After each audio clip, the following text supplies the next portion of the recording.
예수를 바라보자. 그는 그 앞에 있는 기쁨을 위하여 십자가를 참으사 부끄러움을 개치 아니하시더니 하나님 보좌 우편에 앉으셨느니라. 아멘. 오늘은 어린이날입니다. 우리 가정의 보물이요,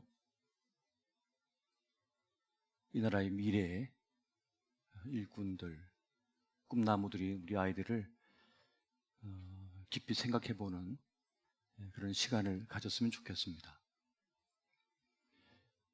오늘 운전을 하다 보니까 시내에 차가 꽉 막혀 있는 겁니다. 평소에 길이 잘 열리던 곳인데 왜 이렇게 차가 많을까 싶어서 한참 만에 그 사거리를 지나다 보니까 건물에 어린애 장난감 가게가 하나 새로 생겼나 봅니다.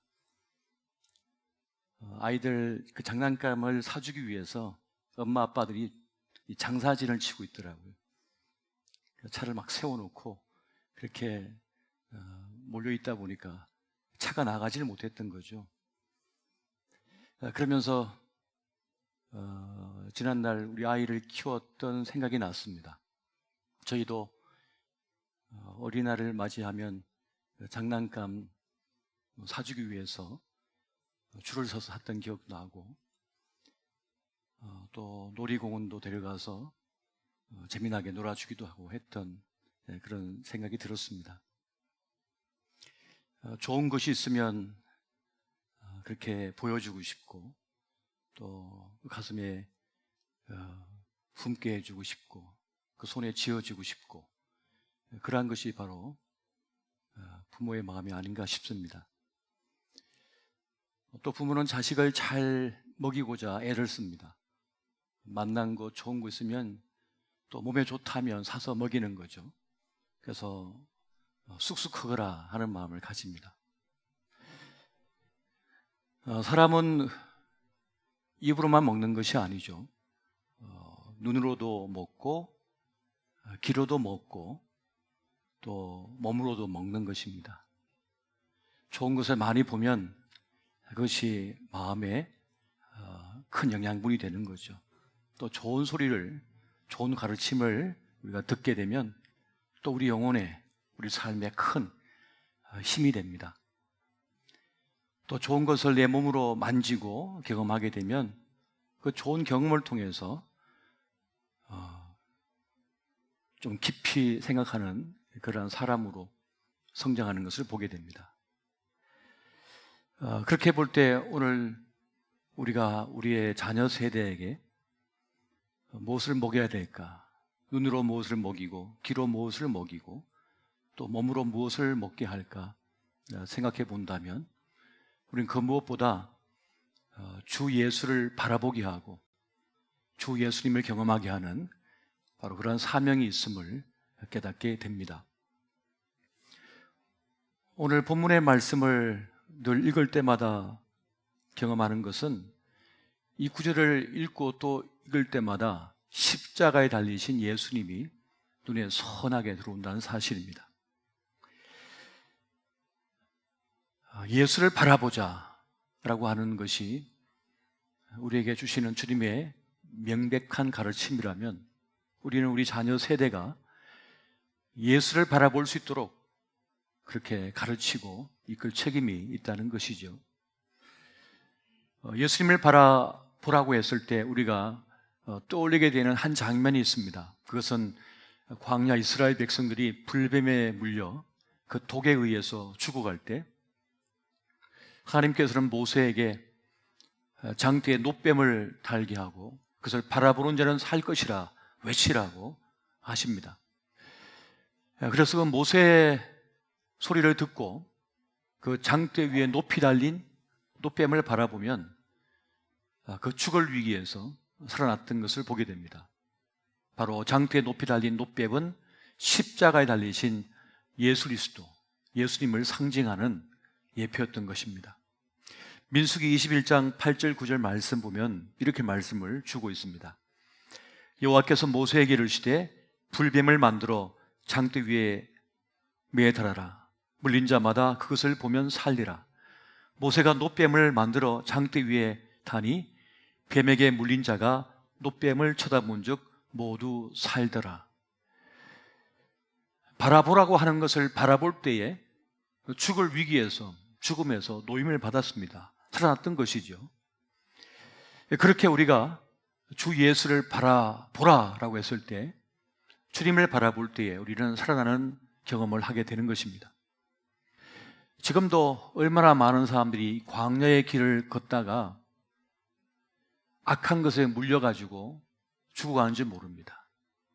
이 독이 퍼져서 죽어가요. 사람 독에 물려가지고, 돈 독에 물려가지고, 걷잡을 수 없는 어떤 형편과 상황 속에서 해독제를 찾지 못한 채 팔다리의 힘을 잃어가면서 그렇게 사라져 가고 있습니다. 그런데 물린 자마다 그것을 보면 살리라 라고 주님께서 말씀하십니다. 그렇게 우리가 주님을 바라볼 때라야 우리는 살아낼 수가 있다는 것입니다. 그래서 오늘 우리 자녀들에게 우리가 해야 될 가장 큰 선물, 가르침은 무엇입니까? 바로 예수님을 바라보도록 그렇게 가르치고 이끌어 주는 것입니다. 할렐루야. 여러분, 어떻게 그렇게 되는지는 우리는 몰라요, 솔직히. 이 생명의 원리를 우리는 모릅니다. 그냥 바라보면 산다라고 하는 말씀을 듣고 순종할 뿐입니다. 누가복음 4장 26절, 27절 보면 이렇게 말씀합니다. 또 이르시되 하나님의 나라는 사람이 씨를 땅에 뿌린 바 같으니 그가 밤낮 자고 깨고 하는 중에 씨가 나서 자라되 어떻게 그리 되는지를 알지 못하느니라. 그냥 태고적부터 씨앗이 주어졌는데 그것을 뿌리면 싹이 나고 줄기가 자라고 잎이 나고 꽃이 피고 열매를 맺는데 그것을 가지고 우리가 양식으로 삼았다는 겁니다. 우린 씨앗을 못 만듭니다. 그러니까 주어진 걸 가지고 계속 키워낼 뿐인 거예요. 반복적으로. 그것이 어떤 원리인지 모르겠어요. 과학이 점점 발전하면 발전할수록 우리는 하나님께서 단 몇 마디 말씀으로 주어진 우리에게 주신 메시지가 진리라고 하는 것을 점점 깨닫게 됩니다. 저는 과학이 발전하면서 하나님께서 우리 이 만물에 심겨주신 그 생명의 원리를 점점 알아간다고 저는 확신하고 있습니다. 그래서 감탄사를 바랄 수밖에 없는 것이죠. 하나님의 창조와 구원의 섭리하심, 그것을 잘 모르겠는데 그냥 순종하면 그래서 양식을 얻고 살아남의 역사를 경험하게 된다는 사실입니다.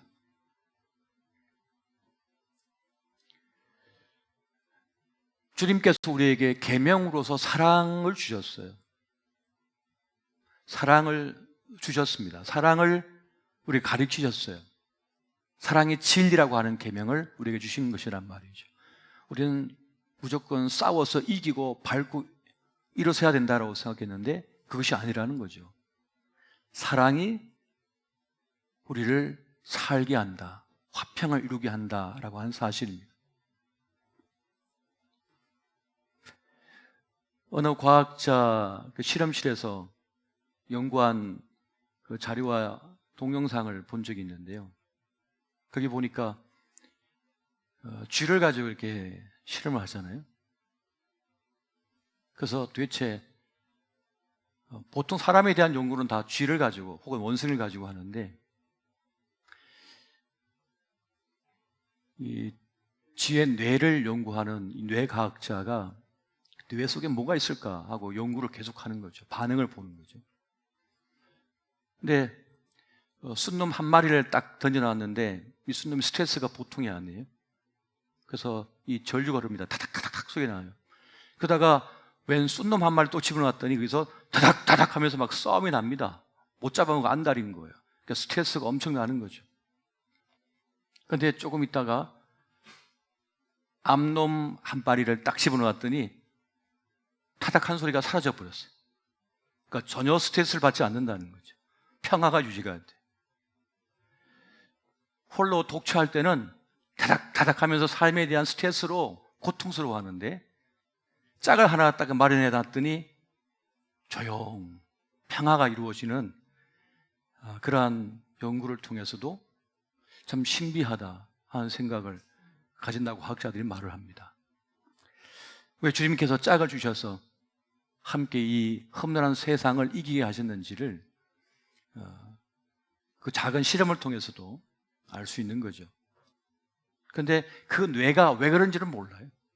그냥 무슨 물질 정도가 생성되고 하는 건 아는데, 근데 그것은 이 과학이 점점 발전하면서 보겠죠. 그래서 주님께서는 이미 그러한 부분들을 사랑이라고 하는 것으로 이미 답을 딱 주셨습니다. 오늘 우리 자녀들에게 우리가 예수님을 바라보게 해야 되는데, 그럼 어떻게 바라보게 해야 될까요? 오늘 성경을 가르치면 예배를 통해서 예수님을 바라보게 해야 된다고 가르쳐주고 있습니다. 한번 따라해 보십시오. 예배를 통해 바라보게 하라. 여러분, 예배는 나를 부인하고 주님을 바라보는 것입니다.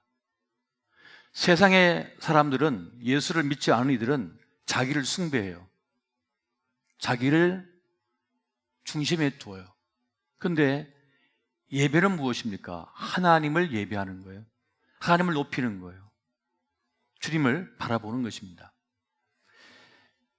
세상을 바라보지 아니하고, 사람을 바라보지 않고, 환경을 바라보지 않고 주 예수님을 바라보는 것, 그것이 바로 예배입니다.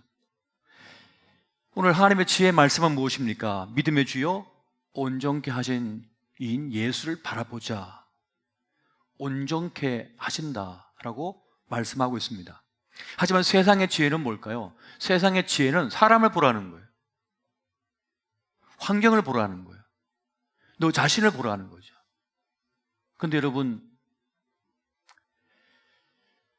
세상의 지혜는 사람에게 답이 있는 줄 알고 자꾸 사람을 바라보라고 하는데, 사람 때문에 상처받고 힘겨워 죽겠는데 어떻게 사람을 바라봅니까? 자신을 바라보라는데 나에게 실망이 가득해요. 나의 한계를 알아요. 내가 이것밖에 안 되나 하고 절망해요. 근데 또 그걸 앞에서 자기를 보면 더 죽겠는걸요. 상황과 환경을 바라보라 하는데 아무리 봐도 답이 안 보이는 거예요. 더 죽겠는 거예요. 근데 성경의 가르침, 주님의 가르침은 예수를 바라보아야 된다. 예수를 바라보게 하라는 것입니다. 우리가 예배를 통하여서 주님을 바라보게 될 때라야 우리는 세상을 잊을 수가 있습니다. 사람을 잊을 수가 있어요. 환경을 잊을 수가 있습니다. 그분께 몰입할수록 우리는 내 환경과 상황을 견뎌내는 힘이, 내적인 힘이 생기는 것이죠. 그렇게 우리가 주님을 바라보게 되면 무엇을 보게 되냐면 십자가를 바라보게 됩니다. 십자가 달리신 예수는 무엇을 뜻하는 것입니까? 은혜라고 하는 것을 우리에게 말씀해 주고 있는 거예요. 은혜라고 하는 것. 십자가로 열어놓으신 생명의 길, 그 구원의 길이 은혜로 주어졌다는 것입니다. 우리의 공로나 우리의 노력이 아닌 은혜로 주어졌다고 하는 사실이죠. 그러니까 하나님의 사람들은 은혜로 사는 존재라고 하는 것입니다. 내가 어떤 공로로 인하여 구원받은 것이 아니라 오직 십자가의 그 은혜로서만 내가 살아나게 되었다는 사실인 것이죠. 그래서 우리 부모 세대의 사명은 우리 자녀 세대에게 하나님의 은혜가 있음을 알게 해줘야 됩니다. 우린 은혜로 사는 것이다 라고 하는 것을 말해줘야 된다는 사실이죠. 신명기 4장 9절 말씀 같이 한번 보겠습니다. 자, 시작. 오직 너는 스스로 상가며 내 마음을 힘써 지키라.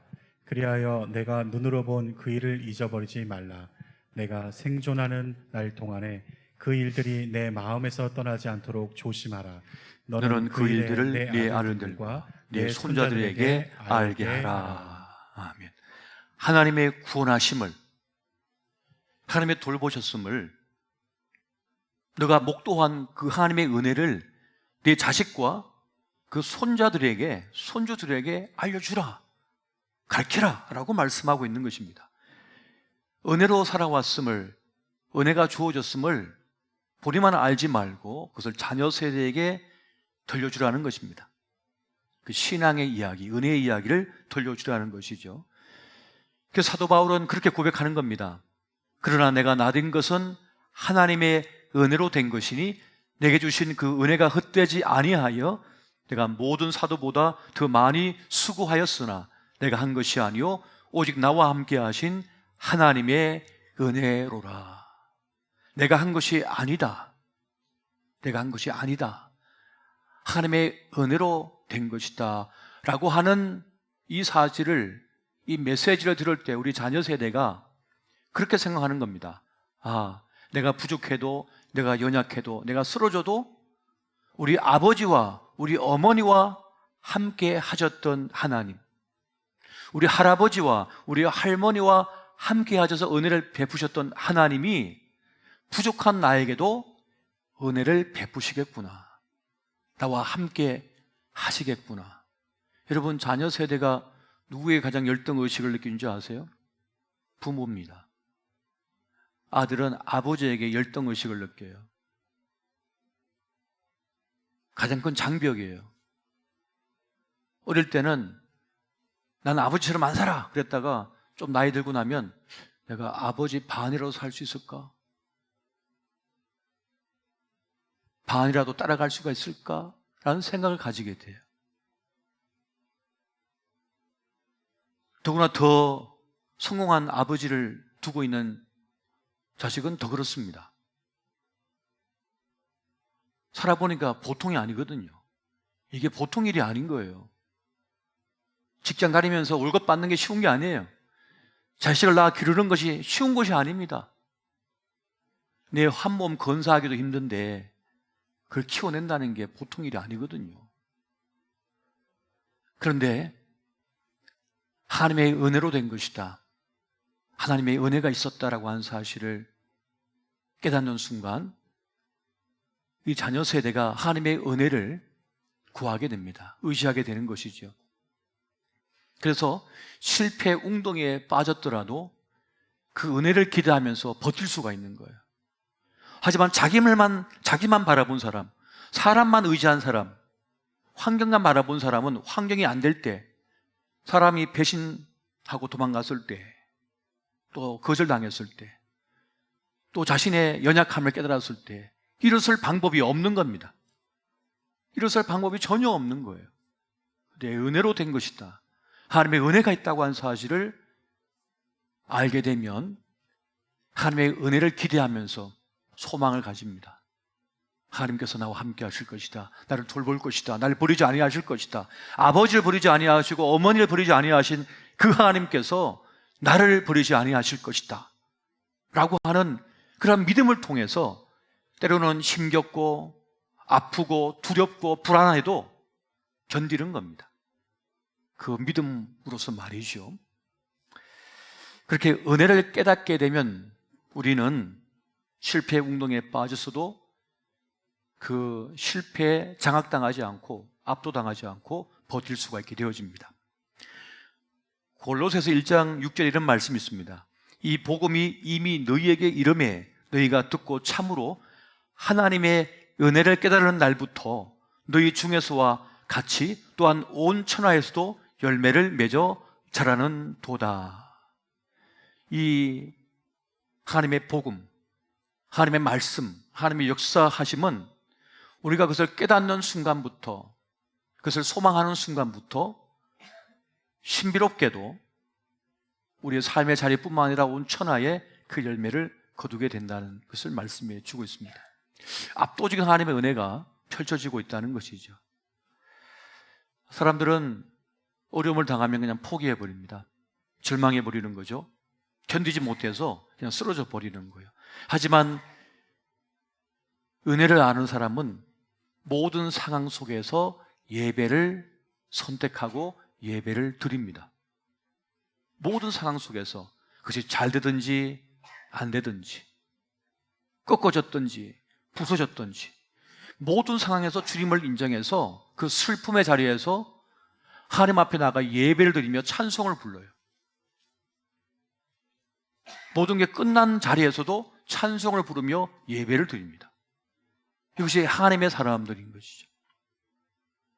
그래서 예배하는 자, 찬송하는 자는 결코 무너지지가 않는 것입니다. 다음으로 여러분, 우리는 우리 자녀 세대에게 기도를 통하여 주님을 바라보게 할 수 있어야겠습니다. 한번 따라해 보십시오. 기도를 통해 바라보게 하라.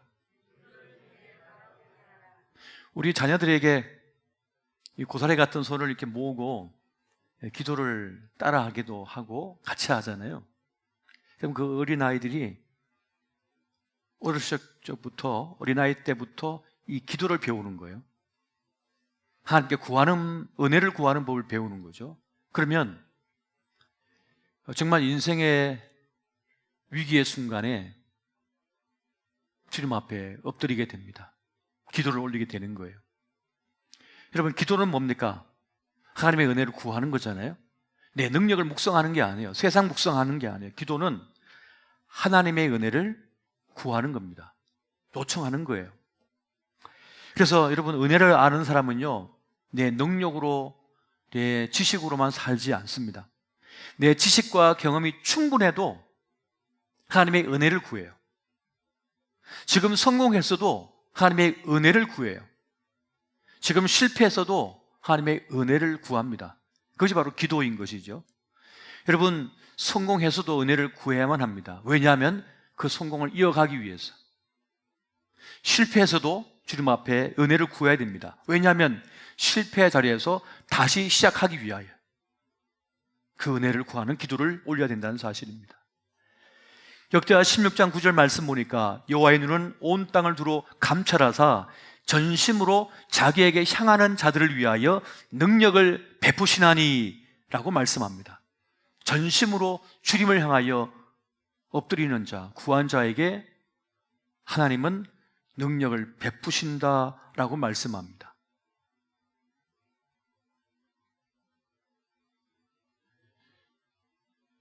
요즘 제가 무릎이 조금 아프더라고요. 그래서 한번 상담을 했더니 그런 얘기 하는 거예요. 생활 패턴을 쭉 보더니 제가 늘 기도할 때 무릎을 꿇고 기도를 많이 했거든요. 계속 이렇게 목회하면서 강단에 엎드려서 기도를 지금까지 늘 해왔는데 체중이 눌리니까 이 무릎이 너무 하중을 받아가지고 이게 좀 무리가 갔다는 그런 얘기를 하더라고요. 그래서 그럴 때마다 제 느낌에 뚝뚝 소리가 나는 거예요. 그래서 그렇게 열심히 뛰고 달리고 운동하고 그래도 괜찮은데 왜 그럴까 봤더니 너무 이렇게 체중을 받아서 엎드려 있는 부분이 많다 보니까 그런 부분이 있다라는 얘기를 합니다. 그래서 한 번은 제 후배 목사가 요즘 기도 의자가 나온 거 아십니까? 저한테 묻는 거예요. 그게 뭐예요? 했더니 좀 다리를 끼워가지고 앉으면 하중을 받지 않는 그런 기도 의자가 있대요. 그래서 옛날에 나왔잖아요, 그죠? 근데 저는 그 한번 앉아보니까 이게 기도하는 것 같지가 않아가지고 딴 사람 줘버렸는데 무릎을 아파가면서 기도하는 게 진짜 기도가 아닌가 이렇게 생각을 하고 지금까지 해왔는데 기도한 그 흔적이 나타나는 것 같습니다. 근데 여러분, 기도가요 한 10분 정도 할 때는 그냥 자기 기도를 해요. 또 20분, 30분 정도도 맹렬하게 자기가 원하는 바를 구할 수가 있어요. 근데 시간이 좀 더 지나면요, 반복되면 자기 기도가 안 나오고 다른 기도가 나옵니다. 기도의 내용이 달라지고 기도의 방향이 달라지고 기도의 목적이 달라지고 그래요. 성령님께서 우리의 기도를 방향을 틀어버리시는 거죠. 가장 중요한 거, 즉시 기도해야 될 거, 그렇게 주님께서 기도를 바꿔버리십니다. 그렇게 해서 하나님의 능력을 우리에게 부어주신다는 거예요. 기도하지 않는 사람은 어떤 사람이냐? 하나님의 능력을 믿지 않는 사람인 거죠. 아직 내 힘과 내 판단이 낫다라고 생각하는 사람은 전폭적으로 기도하지 않습니다. 하지만 기도하는 사람은 기도하면 할수록 기도의 맛을 알게 되고 기도의 큰 능력을 체험하게 되죠. 그래서 기도가 달라지는 것을 경험하면서 기도할 때라야 주어지는 은혜가 있어요. 그래서 저도 일주일 중에 이 기도하는 가운데 주일 메시지를 받아요. 무엇을 위해 기도해야 될지, 또 말씀을 선포해야 될지, 또 우리 현 상황 속에 가장 필요한 메시지가 무엇인지를 주님께서 깨닫게 하시고 주시거든요. 그렇기 때문에 기도를 멈출 수가 없습니다. 그렇게 기도하면 할수록 내 생각이 끼어져 버려요.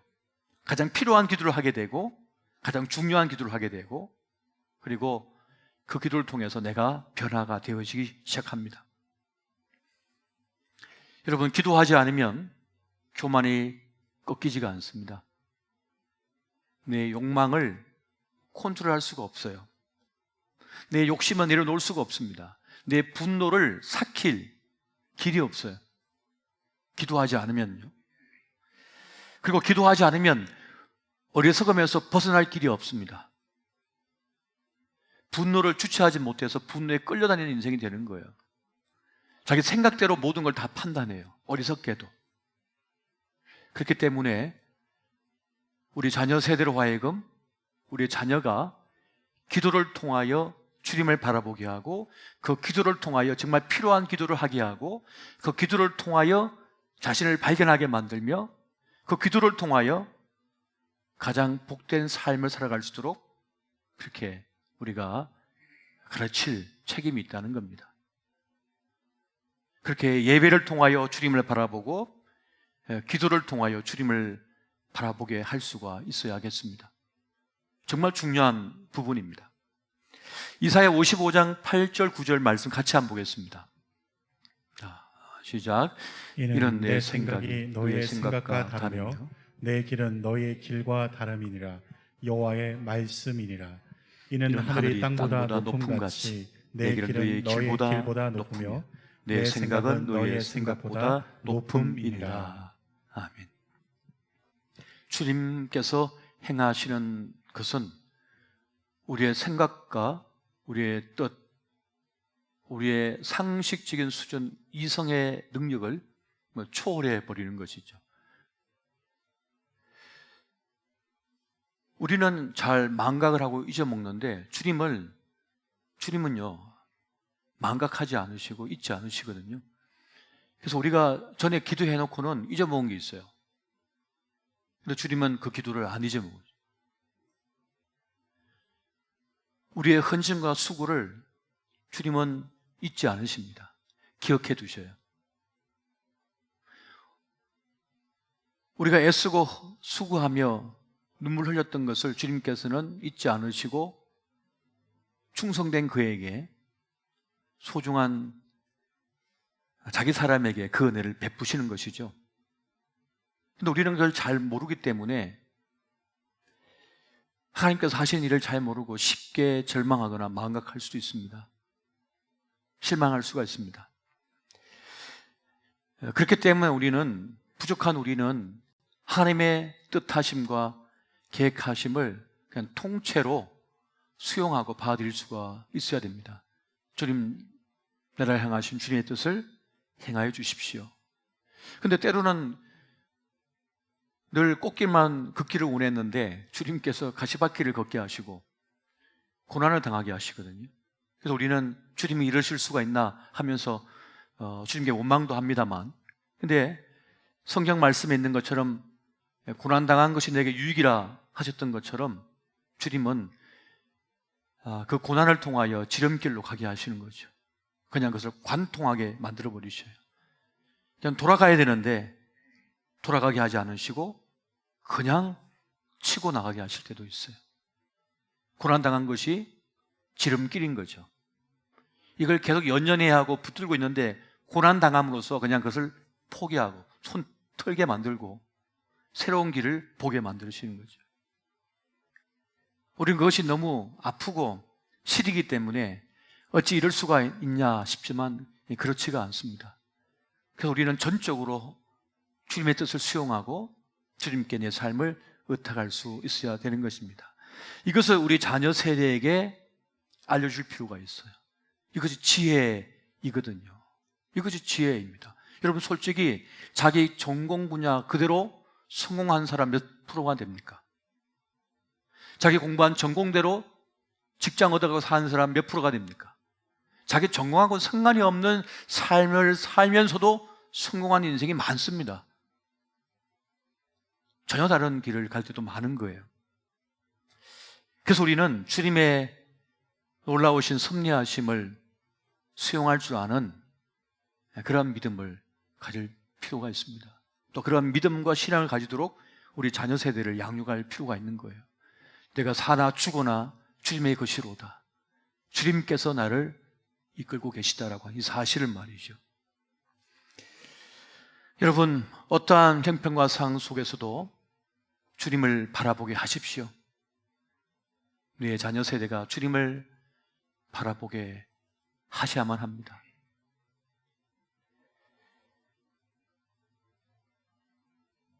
지난 주일 오전 말씀 때에 제가 특별한 기회를 제공하라, 특별한 경험을 갖게 하라는 말씀을 제가 지속적으로 드렸습니다만, 그것이 부모 세대가 자녀 세대에게 주어야 될 책임인 거예요. 간혹 그런 말씀을 하신 분이 있습니다. 우리 아이는 주일학교 다닐 때는 교회를 잘 다녔어요. 중고등부 때도 잘 다녔어요. 그런데 20살 된 이후부터 애가 달라졌어요. 그렇게 얘기하면서 충격을 먹었다고 그런 얘기 하시는 거예요. 그런데 제가 볼 때에는 좀 더 심혈을 더 기울였어야 돼요. 주일날 교회만 갖다 앉혀놓으면 된 걸로 생각했잖아요. 공부 열심히 하고 주일날 교회만 와서 도장 찍고 가면 신앙생활 잘한 걸로 생각했잖아요. 그리고 여름에 한번 수련회, 겨울에 한번 수련회 가면 땡! 100%, 100점.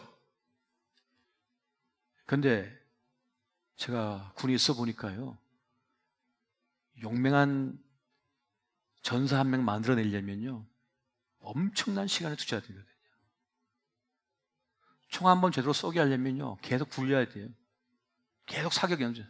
이 손에 하양 냄새가 묻을 정도로 그렇게 해야만 특등 사수가 될 수 있습니다.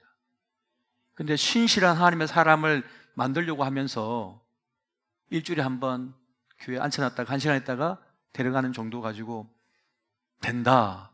과연 될 때까요? 그럼 요리사 한 명 만들려면 어떻게 해야 됩니까? 엔지니어 한 명 만들면 어떻게 됩니까? 그냥은 되는 게 아니잖아요. 특별한 경험, 특별한 기회들이 필요한 거예요. 지난 주일 저녁 세족식이 참 은혜로웠다는 말씀들을 많이 들려주고 계십니다. 온 가족 함께 끌어안고 울었다는 얘기도 하고 축복된 시간이었다고 말씀도 하십니다.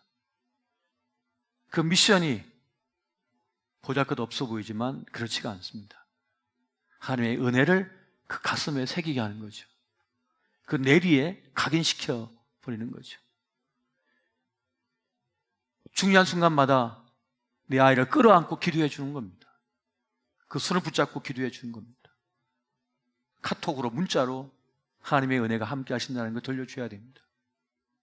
중요한 순간마다 전화로라도 기도를 해줘야 된다는 거예요. 그러면서 그 신앙의 삶이 무엇인지를 깨닫게 됩니다. 그래서 유대인들이 하는 일이 뭡니까? 아이들이 잘 때 항상 세숫대에다 물을 떠가지고 침대 옆에 두고 잠자리에 들게 하죠. 그럼 이 아이들이 잠자리에 들었다가 아침에 일어나면 제일 먼저 하는 일이 뭡니까? 그 세숫대에 있는 물에다가 손을 닦고 수건에 이제 물기를 다 닦은 다음에 토라, 성경책을 펼치는 겁니다. 그걸 매일 하는 거예요. 아기 때부터 계속해서 하는 거예요. 그래서 말씀만이 살린다, 말씀만이 생명이다라고 하는 것을 각인시켜버리는 거예요. 삶 속에. 근데 우리가 일주일에 한 번 딱 주일날 예배 시간에 교회 와가지고 1시간 예배 드리고 그것도 졸다가 가는 걸로 다 됐다고 착각을 하고 있으니 될 리가 만무한 것이란 말입니다. 그래서 절망의 순간, 위기의 순간에 뭘 찾아요? 성경을 찾아야 되는데, 말씀을 찾아야 되는데, 예배를 찾고 기도를 찾아야 되는데 뭘 찾아요? 술병을 찾는 거예요. 술병을, 소주병을. 행복하고 즐거웠고 축하할 일이 있으면 그러면 주님 앞에 나와 예배를 올려드리고 감사해야 되는데 뭐예요? 술병을 드는 거죠. 또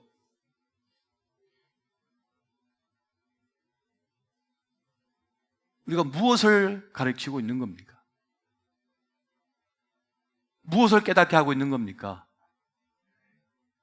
믿음의 세대를 일으키기 위해서는 정신을 바짝 차리고 정성과 시간과 물질과 모든 걸 쏟아내야만 합니다. 그래야만 그 사랑하는 내 자녀들을, 목숨과 같은 내 자녀들을 살려낼 수가 있는 겁니다. 이제 세상은 더 어려워진다고 합니다. 더 많은 도전이 있다고 합니다. 어떻게 이겨내게 할 겁니까? 그런데 주님께서 답을 주셨잖아요. 믿음의 주여, 온전케 하신 이 예수를 바라보자. 그 예수를 바라보게 하십시오. 바라보게 하시면 삽니다. 승리할 수 있습니다.